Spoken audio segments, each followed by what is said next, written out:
Hey, what's up guys, it's Steve here, and what I'm going to be doing here is updating a lot of my older tutorials because apparently they're not answering questions. So the first one I'm going to be doing right here is going to be making a feather brush in Illustrator. So the first thing you're going to do is make sure you don't have a stroke, and we'll have a fill here of white. We'll do the lips tool with the shortcut key L and make the lips right there. Grab it, Control C to copy it, and Control F to paste in place. And I assume if you're using an Apple, it's Command, because I do not use Apple. So this top circle we have right here, I'm going to hold Alt and Shift and bring it down, make it a little bit smaller. So now we got two here. We got the large one and the small one. Now we're going to grab this large one here. And if you want to know how to do this, it's Control L for PC, and I'm assuming it's Command. No, not L, my bad. Control Y for PC, and I'm assuming it's Command Y for Mac. So we got the large one here selected, and I'm going to go to the opacity and drop this down to 0.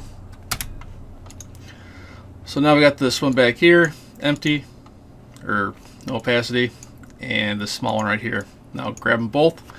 Now go up to Object, and we'll go to Blend Options, and make sure you have, for spacing, specified steps. Now I'm using 100. This also varies depending on your processing power. So if you have issues with this, you may want to jump it down to 60 or 40. But for this demonstration, I'm doing 100. So click OK. Now reselect both of these, and shortcut key is Control Alt B to blend these together. Now select them both and drag and drop them into your brush palette.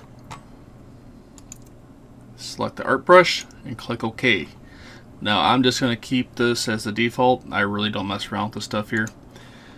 So now you can actually select your brush and drag and drop, and there you go. Now what I normally do when I work with this blending, or not blending, but feather brush, is like I'll do everything on a separate layer.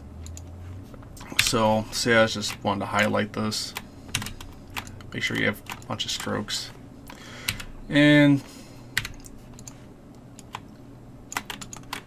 you got all these right here. This is like your final product, or after you highlighted it or use the feather brush and everything on a different layer.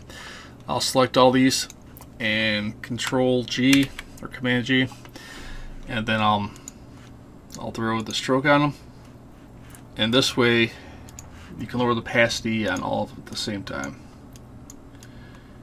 Now clearly this is too big for the strokes, so what you can do is re-grab this right here and downsize it, or just grab it and make a copy of it, resize it and make it smaller,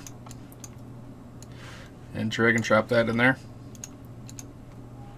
Click OK, and grab all these. I'll select that one instead. So I hope this helps, and I hope you find some use for it. In the meantime, have a good one, and thanks for the continued support and hanging out. Later.